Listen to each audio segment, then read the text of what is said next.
I have a vision, a dream that businesses everywhere will be buzzing about how Amare means love and it's changing the world. It's uplifting society and it's making companies a lot of money.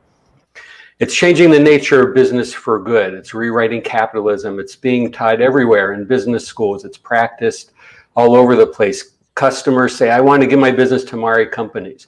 Why am I saying this? I believe business is misunderstood and has forgotten its purpose.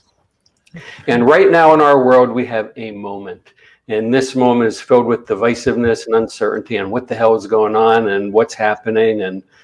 And I think business of any enterprise has the power to radically transform society.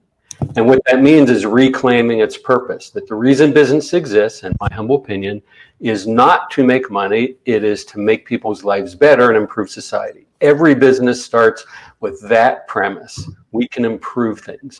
And a byproduct of that, a really important and critical byproduct, is making money. So it's a byproduct, it's not the purpose. Once you remember why business exists, everything changes. And if we come together and use the energy of Amare, that means love, everything changes. So my vision is that we reinvent what business is, how we think about it, why we do that. And with that, we can very quickly, by harnessing that power, we can solve significant problems, climate change, poverty, and so on, because Amare energy will let us find agreement that'll let us move forward together and still prosper. All right, so I'm going to ask you a quick question, which is, can you give me an example of an Amare company and one that is decisively and decidedly not an Amare company? Sure. So one example is USAA. It's a financial institution started with serving the military and has expanded. They have 18 million. I'm not sure how many members. I'm not remembering the number. They do quite well. They've outperformed other financial institutions for years and years. Their membership is incredibly loyal. They are the standard that other companies seek to achieve in terms of customer loyalty, relationship, and people trust them and say, I love USA. They take care of me. And USA makes a lot of money as a result, and recognize they're in business to support their members, starting with the military and, again, growing from there.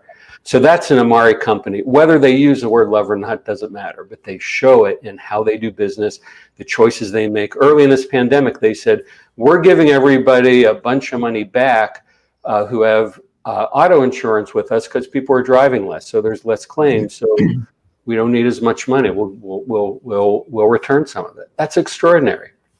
As opposed to other companies, many of whom were rescued in the recession of 2008, 2010, who were called too big to fail, who had predatory practices. We all know of them. So Wells Fargo is an example of a company that's been punished many times for deceptive practices, for ripping people off, for all kinds of really horrific things that some of us look at and say, well, that's just business. And to me, can I say bullshit on your show? Is that allowed? You just did. Okay, good, because I just did.